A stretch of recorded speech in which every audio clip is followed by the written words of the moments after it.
Hello बच्चों, आज हम लोग एप्लीकेशन कुछ देखेंगे डेरिवेटिव का।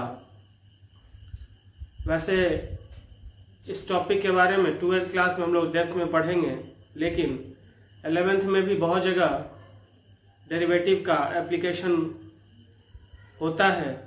तो कुछ बेसिक आइडिया हम लोग एप्लीकेशन ऑफ डेरिवेटिव के बारे में देखेंगे जो कि यूज़फुल है हम लोगों को। तो और देखते हैं application of derivative. Application of derivative, जिसमें हम लोग देखेंगे रेट मेजर,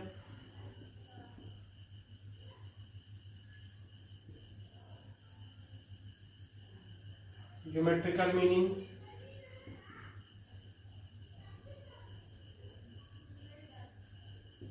इंक्रीजिंग डिक्रीजिंग,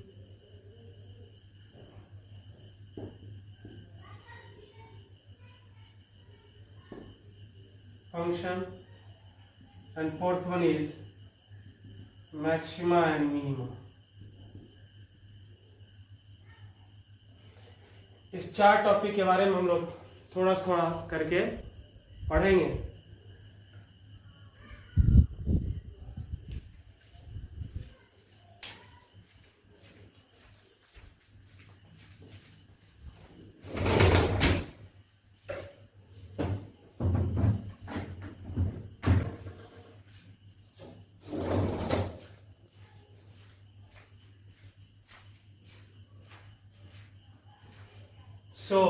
पहला है रेट मेजर।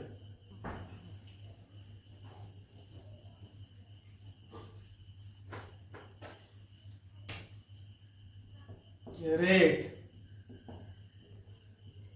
मेजर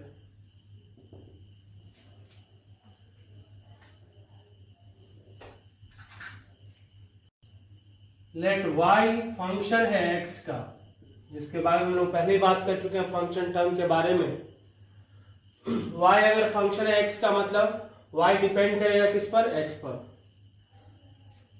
फिजिक्स में, केमिस्ट्री में वेरिएबल का नाम कुछ अलग हो सकता है। यानी बात हम लोग तब हो रहा है जब एक वेरिएबल दूसरे पर डिपेंड कर रहा है। तो हम लोग मैथमेटिकली मान के चल रहे हैं कि y फंक्शन है किसका? x का। सो y का वैल्यू डिपेंड किस पर करेगा? x पर। तो y का क्या वैल्यू होगा एक और डिसाइड करेगा? x। फंक्शन एक जस्ट मशीन के तरह है जिसका इनपुट हो गया x और आउटपुट हो गया कितना? y। मान लेते हैं कि x1 जब इनपुट रखे तो आउटपुट आया कितना? y1, और इनपुट x2 बदल के हमने कर दिया कितना? y2। तो चेंज इन x कितना हो गया? x2 माइनस x1, और चेंज इन y कितना हुआ? y2 minus y1। तो ये y2 माइनस y1 चेंज जो आया y में वो किसके वजह से? x में x2 माइनस x1 के कारण आया y2 माइनस y1 चेंज। तो एक के कारण कितना चेंज होगा? y2 माइनस y1 अपॉन कितना? x2 minus x1, that is equal to change in y कितना? चेंज इन x, जिसको हम डिनोट करते हैं delta y by delta x से। और ये क्या कहलाता है? Average rate. इसको हम लोग क्या कहते हैं?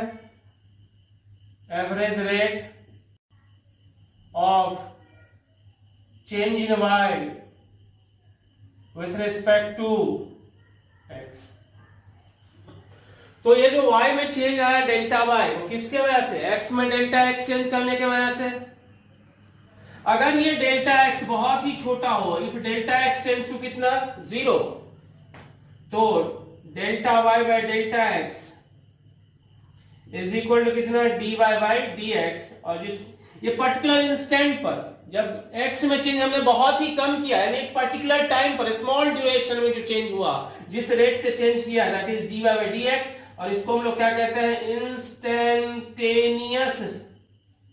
Instantaneous rate of change in y with respect to क्या? x। अब अगर dy by D x positive है, इसका मतलब y में x के रिस्पेक्ट में y में चेंज कैसा हो रहा है? पॉजिटिव। इसका मतलब हुआ positive rate of change in y with respect to x। और अगर ये निगेटिव है, इसका मतलब हुआ negative rate of change in y with respect to x। So dy d x क्या होता है? रेट देता है किसी पर्टिकुलर टाइम पर। जैसे छोटा सा क्वेश्चन देखते हैं, if radius of a circle is increasing at the rate of 3 centimeter per second, find the rate of change in area when radius becomes 5 centimeter. किसी सर्किल का radius, if radius of a circle, किसी circle का radius increase कर रहा है, धीरे धीरे क्या हो रहा है? वो बढ़ रहा है। किसी सर्किल का रेडियस धीरे धीरे क्या हो रहा है? इंक्रीज कर रहा है, बढ़ रहा है। तो बढ़ते बढ़ते एक ऐसा समय होगा जब हमको क्या इस रेट से बढ़ रहा है, 3 सेंटीमीटर पर सेकेंड से बढ़ रहा है। हमको क्या निकालना है? Find the rate of change in area. Area किस रेट से चेंज होगा, लेकिन वो भी तब जब रेडियस कितना रहेगा? 5 सेंटीमीटर। यानी हमको दिया हुआ क्या है? dr by d T. dr by d T दिया हुआ है, रेडियस में चेंज होने का रेट 3 सेंटीमीटर पर सेकेंड दिया हुआ है। हमको क्या निकालना है? dA बाई डी टी निकालना है, वो भी तब when रेडियस बिकम्स कितना? जब रेडियस r इक्वल टू कितना? 5 centimetre. dA by d T find करना, मतलब एरिया में चेंज होने का रेट निकालना है, वो भी कब? जब रेडियस 5 सेंटीमीटर। मतलब किसी पर्टिकुलर इंस्टेंट का बात किया जा रहा है, मतलब इंस्टेंटेनियस रेट निकालना है। तो एरिया इज इक्वल टू क्या होता है? Pi r square. तो इसको डिफरेंशिएट कर देते हैं टी के respect, differentiate equation with respect to time. तो क्या हो जाएगा? dA by d t is equal to 2 pi r into कितना? dr by d t, and that is equal to 2 pi r into 3, that is 6 pi r. हमको क्या निकालना था? dA by d T निकल चुका 6 पाई आर। हमको निकालना था dA बाई डी टी कब? जब रेडियस कितना हो जाएगा? 5 centimetre. That is equal to कितना हो जाएगा? 6 5 जा 30 pi centimetre square per second. तो ये हो गया हमारा किस में चेंज होने का रेट? एरिया में चेंज होने का रेट। क्लियर है?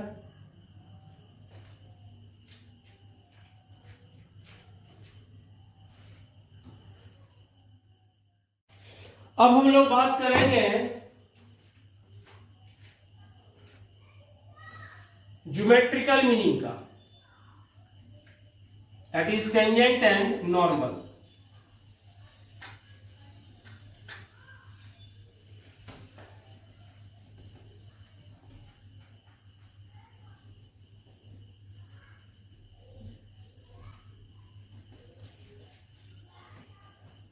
Second point is tangent and normal.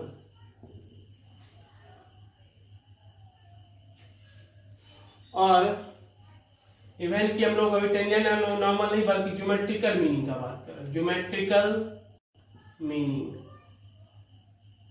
Of dy by D x. ये एक लाइन है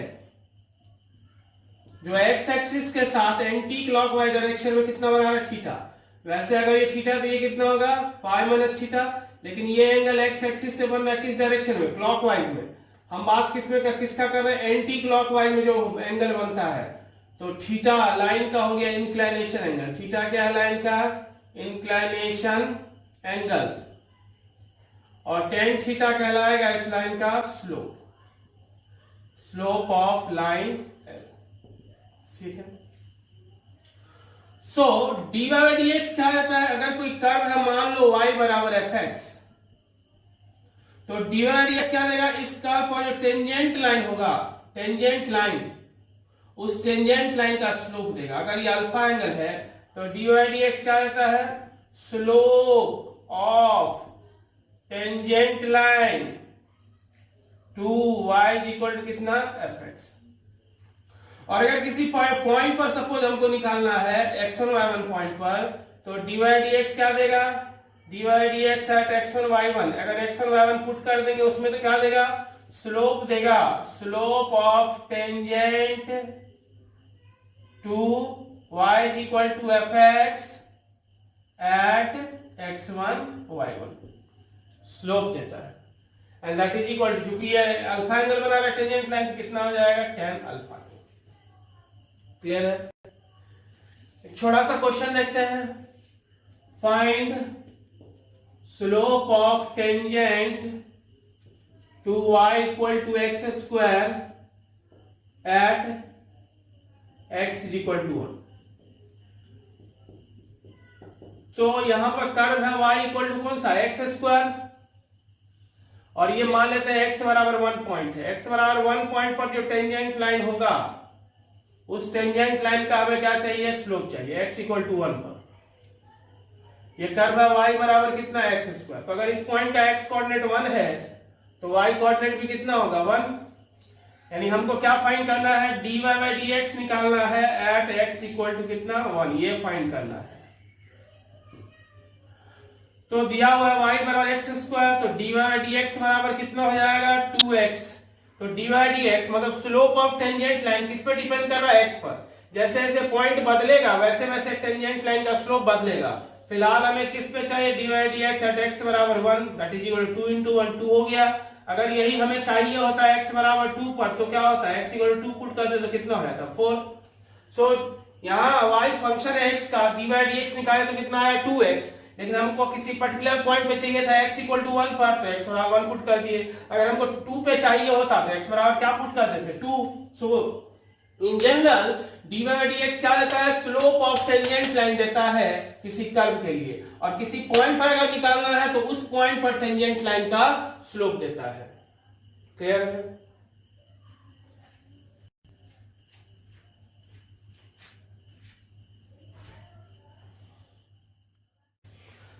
अब हम लोग फंक्शन का इंक्रीजिंग और डिक्रीजिंग बिहेवियर, कौन सा फंक्शन इंक्रीजिंग है, इंक्रीजिंग होता क्या है, डिक्रीजिंग फंक्शन क्या होता है और कैसे चेक करेंगे, तो उसका बेसिक थोड़ा सा हम लोग देखते हैं।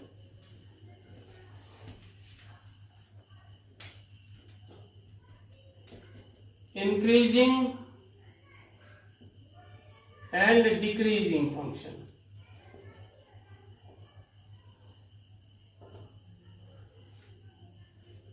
y इज इक्वल टू कितना है, fx। y फंक्शन है किसका, x का।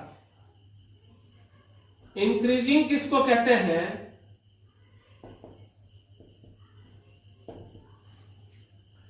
अगर x को बढ़ाने से, x अगर बढ़ता है और उसके कारण y भी क्या हो, बढ़े, then function will be increasing, function will be increasing. पहला पॉइंट। और इंक्रीजिंग फंक्शन के लिए, for increasing function dy by D x का वैल्यू ग्रेटर देन क्या होगा, 0। अगर dy बाई डी एक्स 0 से बड़ा है तो फंक्शन होगा इंक्रीजिंग, और अगर इंक्रीजिंग है तो dy by D x greater than क्या होगा, 0। वैसे ही जैसे y इज इक्वल टू क्या, एक्स स्क्वायर, ठीक है। अगर x इक्वल टू या y equal to suppose 2x है, इफ x इक्वल टू 1 तो y का वैल्यू कितना होगा, 2। इफ x इक्वल टू 2 तो y इज इक्वल टू कितना होगा, 4। x को बढ़ा रहे तो y भी क्या हो रहा है, बढ़ रहा है। x बढ़ रहा है तो y भी क्या हो रहा है, बढ़ रहा है। पहला। दूसरा पॉइंट, डेरिवेटिव कितना होगा, dy by D x, 2x का डेरिवेटिव कितना होगा, 2, जो कि 0 से क्या है, बड़ा। इसका मतलब फंक्शन कैसा हो गया, इंक्रीजिंग। वैसे ही डिक्रीजिंग फंक्शन, ये क्या होता है, अगर x को बढ़ाने से y क्या हो, घटे, और इसके लिए for decreasing function dy by dx less than कितना 0। जैसे y is equal to 2x minus 2x, तो x1 रखेंगे तो y का वैल्यू कितना आएगा -2, और x का वैल्यू 2 रखेंगे तो y का वैल्यू कितना होगा -4। यहाँ x को बढ़ा तो रहे हैं लेकिन y क्या हो रहा है, घट रहा है। दूसरा चीज dy dx निकालेंगे तो कितना आएगा -2x का डेरिवेटिव -2 जो कि 0 से क्या है, छोटा। इसका मतलब ये फंक्शन कैसा है, स्ट्रिक्टली डिक्रीजिंग। क्लियर है। अब क्वेश्चन कहेगा find the interval in which or find the values of x for which fx is equal to x square minus 3x plus 2 is increasing and decreasing। हमें x का value find करना है जिसके लिए ये जो फंक्शन है वो इंक्रीजिंग हो और डिक्रीजिंग हो। तो हमने क्या पढ़ा, इंक्रीजिंग के लिए हमने क्या पढ़ा, f dash x greater than 0, और डिक्रीजिंग के लिए क्या पढ़ा, f dash x less than 0। यानी f डैश x जब 0 से बड़ा होगा, यानी f डैश x का साइन जब पॉजिटिव होगा तो फंक्शन होगा इंक्रीजिंग, और f डैश x जब 0 से छोटा होगा, मतलब अगर f डैश x का साइन निगेटिव होगा तो फंक्शन कैसा होगा, डिक्रीजिंग। यानी ये f डैश x के साइन पर डिपेंड करता है। तो इसके लिए हमको क्या निकालना होगा, f डैश x, fx दिया हुआ है, fx कितना है, x square minus 3x plus 2, तो f डैश x कितना होगा 2x माइनस 3।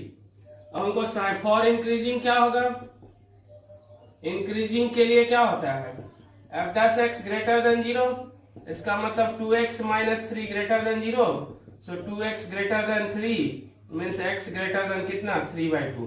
जब x का वैल्यू 3/2 से बड़ा होगा तब वो फंक्शन कैसा होगा, इंक्रीजिंग। एंड फॉर डिक्रीजिंग क्या होगा, for decreasing f dash x less than कितना 0, सो 2x माइनस 3 लेस देन कितना 0, 2x लेस देन कितना 3, सो x लेस देन कितना 3/2। यानी जब x का वैल्यू 3/2 से छोटा होगा तो फंक्शन होगा डिक्रीजिंग।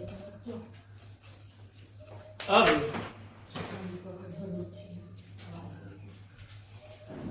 इंक्रीजिंग डिक्रीजिंग के बाद थोड़ा सा 11th में खासकर फिजिक्स में ज्यादा यूज होता है, मैथ में भी यूज होता है, मोनोटोनिसिटी का। थोड़ा सा देख लेते हैं मोनोटोनिसिटी के बारे में, सॉरी कॉन्कैविटी का। तो कॉन्कैविटी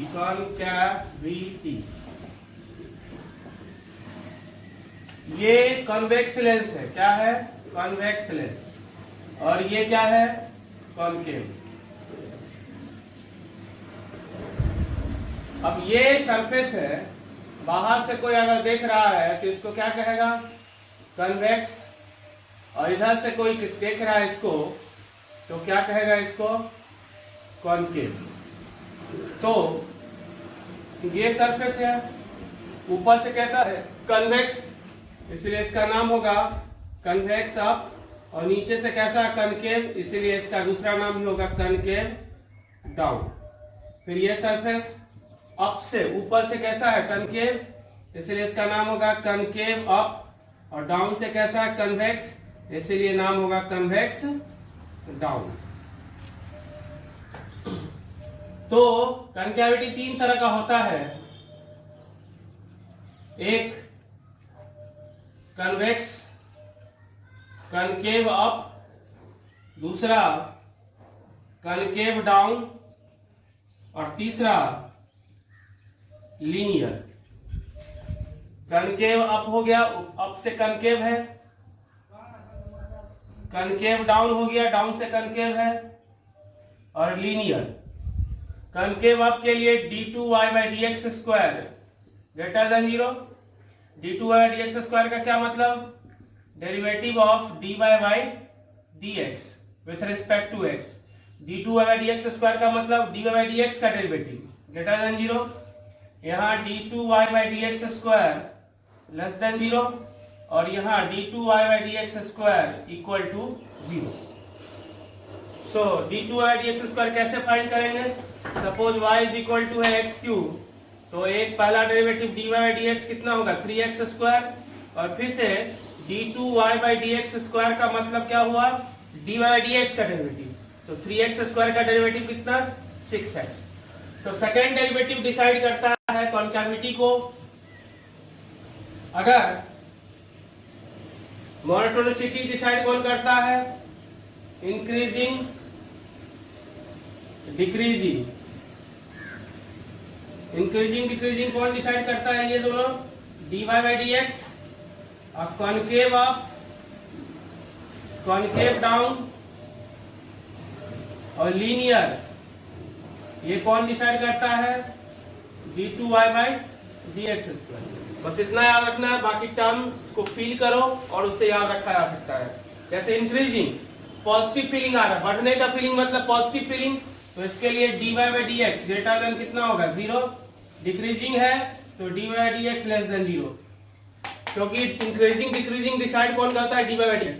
फिर कनकेव अप तो d2y by dx square greater than 0, यहाँ पर d2y by dx square less than 0, और लीनियर है, ना तो इंक्रीजिंग है ना ही डिक्रीजिंग है, तो इक्वल टू 0 के बराबर।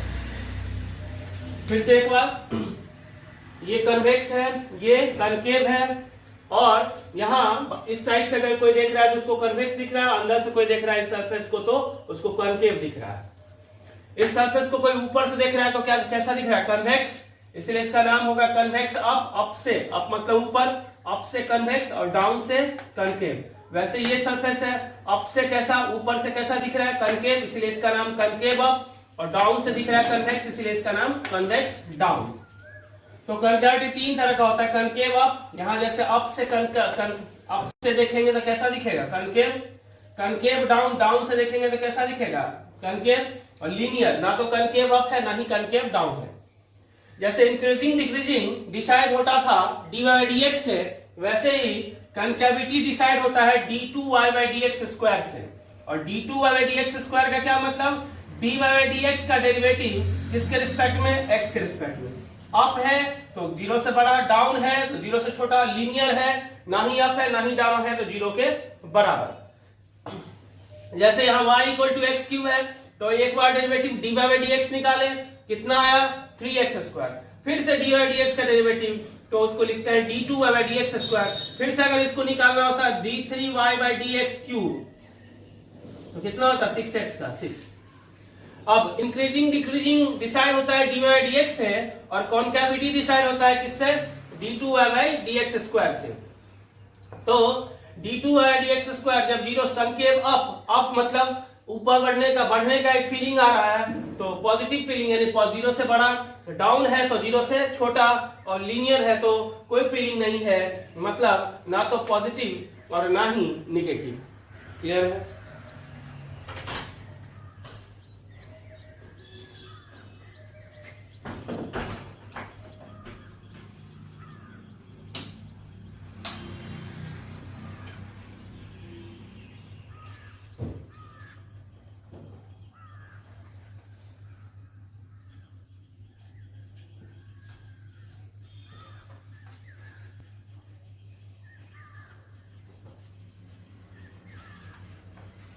जैसे find concavity of x cube minus 3x square minus 2x plus 1।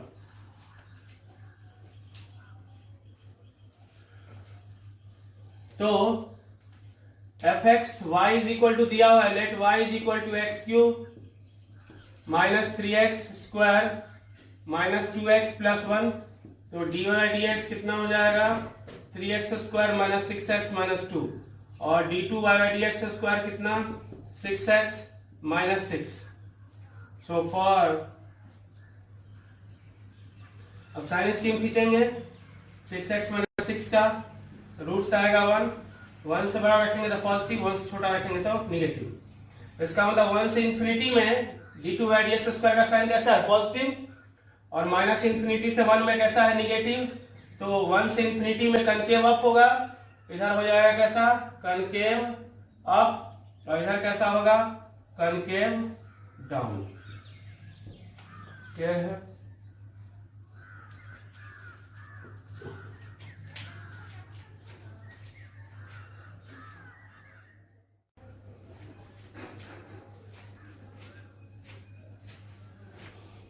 तो अब हम लोग एओडी का जो फिलहाल अगला एप्लीकेशन है वो है maxima and minima. Maxima and minima.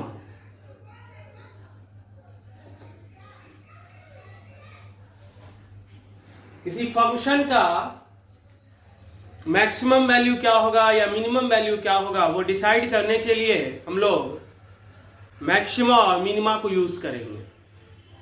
जैसे मान लो y = x² है, तो यहां x² का वैल्यू किस पर डिपेंड कर रहा है? x पर।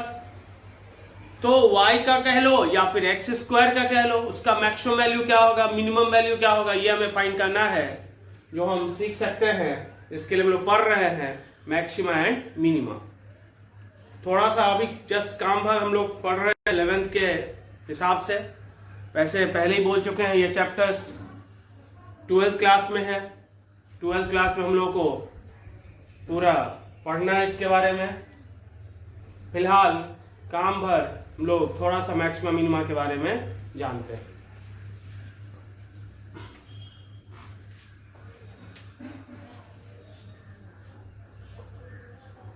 y अगर फंक्शन है x का, y फंक्शन है किसका? x का,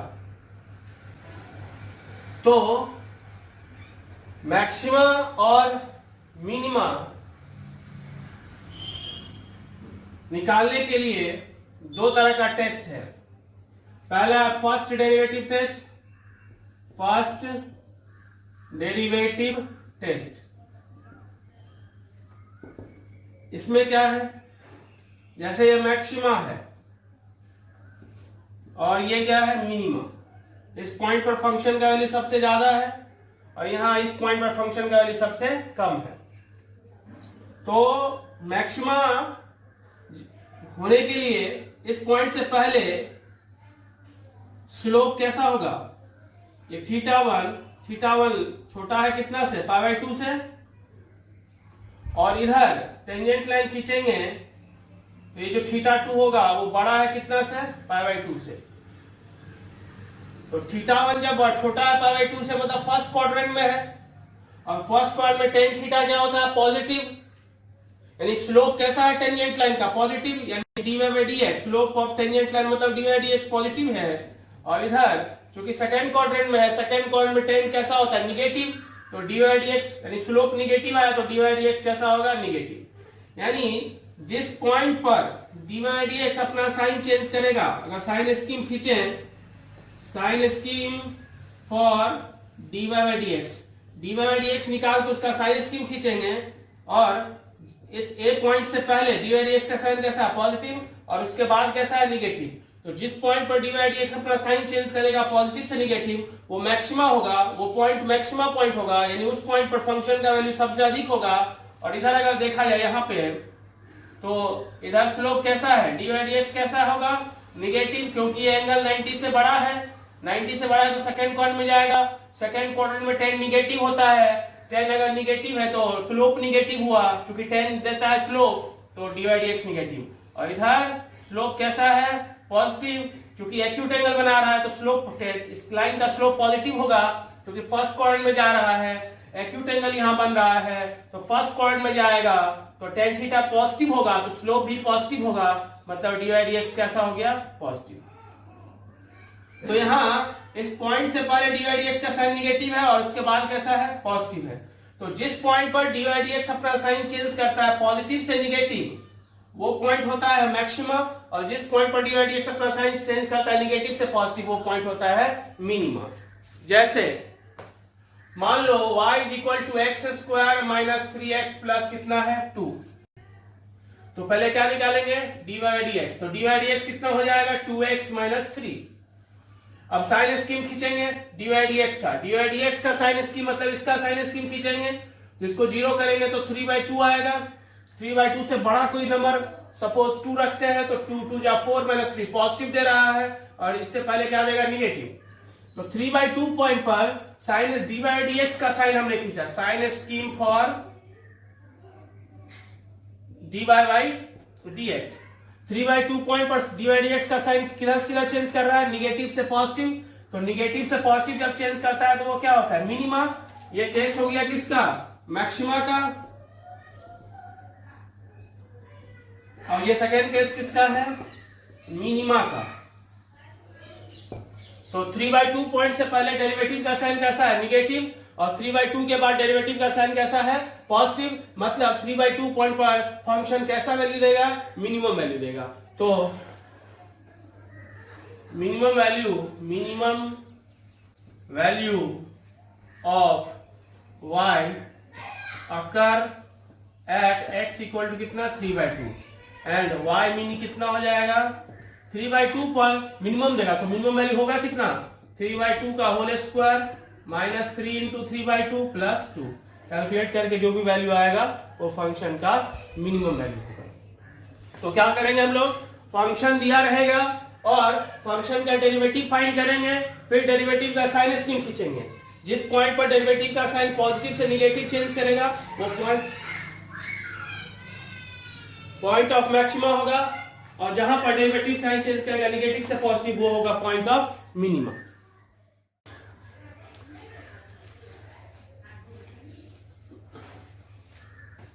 तो ये था फर्स्ट डेरिवेटिव टेस्ट। अब हम लोग बात करेंगे सेकेंड डेरिवेटिव से। सेकेंड डेरिवेटिव से कैसे मैक्सिमा और मिनिमा फाइंड करेंगे।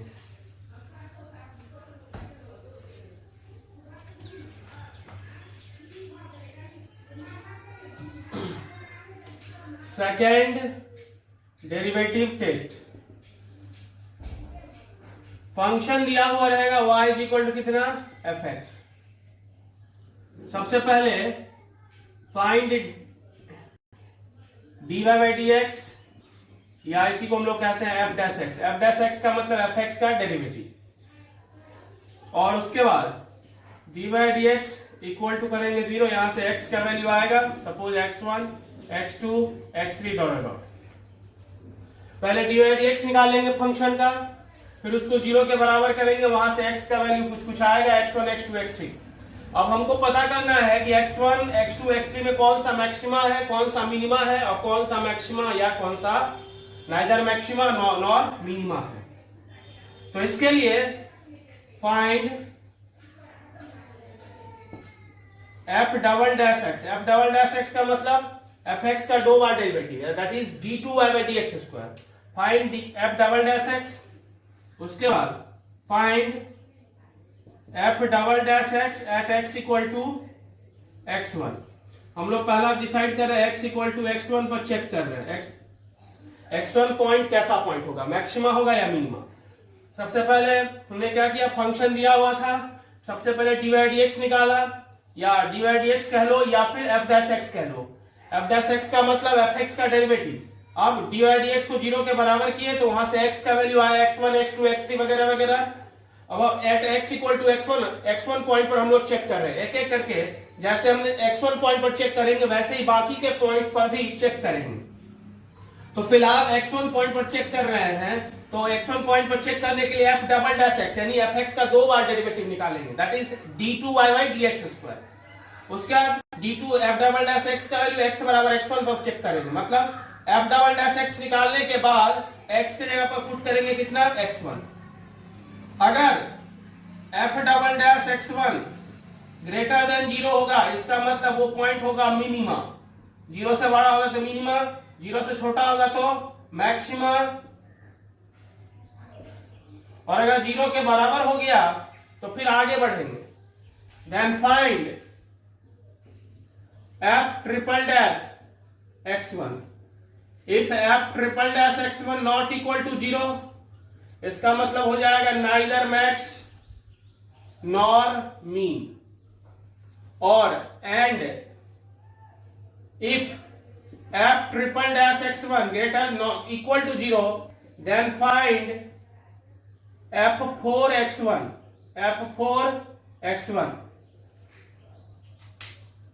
अगर f4x1 if f4x1 greater than 0 तो इसका मतलब होगा मीन, लेस देन 0 होगा तो इसका मतलब होगा मैक्स, इक्वल टू 0 होगा तो फिर से आगे बढ़ेंगे, continue ever process until point discussed। जब तक पॉइंट डिस्कस नहीं हो जाएगा तब तक हम लोग ये काम करते रहेंगे। कैसे कर रहे हैं फिर से एक बार देखते हैं। y is equal to f x function दिया हुआ है तो dy बाई डी एक्स निकालेंगे या उसी को हम लोग कहते हैं F dash x. F dash x, F dash x का मतलब एफ एक्स का डेरिवेटिव, पहला डेरिवेटिव, और जब dy dx निकलेगा तो उसको जीरो के बराबर करेंगे और वहां से x का वैल्यू कुछ आएगा रूट्स x1 x2 x3 वगैरह वगैरह, और हमको सारे पॉइंट्स पर चेक करना है। तो फिलहाल x इक्वल टू x1 पर हम चेक कर रहे हैं और जैसे x1 पॉइंट पर चेक कर रहे हैं वैसे ही बाकी के पॉइंट्स पर भी चेक करेंगे। x1 पॉइंट पर चेक करने के लिए सबसे पहले f डबल डैश x निकालें, उसके बाद f डबल डैश x का वैल्यू x बराबर x1 पर निकालें eight x equal to x1। अगर f डबल यानी f डबल डैश x निकालने के बाद उसमें x के जगह पर x1 पुट करेंगे। अगर f double dash x1 zero से बड़ा हुआ इसका मतलब x1 जो पॉइंट होगा वो मैक्सिमम पॉइंट, मिनिमम पॉइंट होगा, मतलब x1 पॉइंट पर जो फंक्शन है वो मिनिमम वैल्यू देगा। अगर जीरो से छोटा हुआ तो मैक्सिमम, और अगर जीरो के बराबर हुआ तो फिर 3 4 2 से डिसाइड नहीं होगा तो फिर 4 से डिसाइड होगा, नहीं तो फिर 6 से डिसाइड होगा। लेकिन 4 पर जाने से पहले 3 वाले का वैल्यू चेक करेंगे। 3 वाले का वैल्यू मतलब f ट्रिपल डैश x1 का वैल्यू फाइंड करेंगे। अगर जीरो के बराबर हुआ तभी आगे बढ़ेंगे, जीरो से के बराबर नहीं हुआ इसका मतलब उस पॉइंट पर फंक्शन ना तो मैक्स दे रहा है और ना ही मीन दे रहा है। क्लियर है? जैसे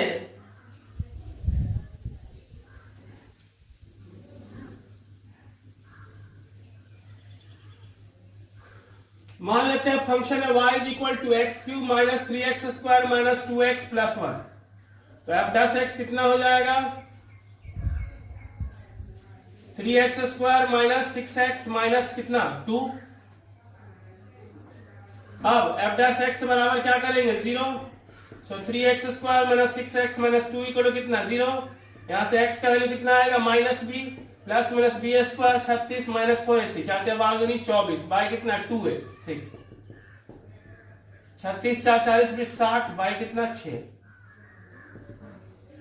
तो 2 कॉमन ले लेते हैं 3 प्लस माइनस 2 रूट 15 बाई कितना 6, 2 3 जा 6, 2 रूट आ गया 3 प्लस माइनस रूट 15 बाई कितना 3। ठीक है, अब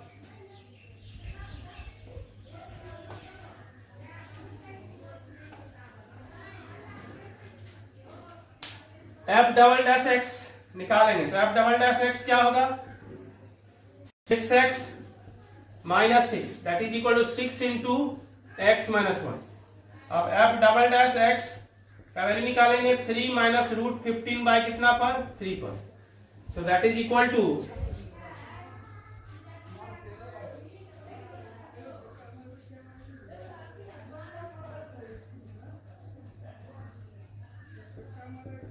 six into 3 minus root 15 by 3 minus कितना 1, that is 6 into 3 minus root 15 minus 3 by कितना 3। तो ये कैसा आ गया 6 इंटू माइनस रूट 15 बाई कितना 3, जो कि जीरो से क्या है छोटा। इसका मतलब इस पॉइंट पर फंक्शन कैसा वैल्यू देगा मैक्सिमम वैल्यू देगा।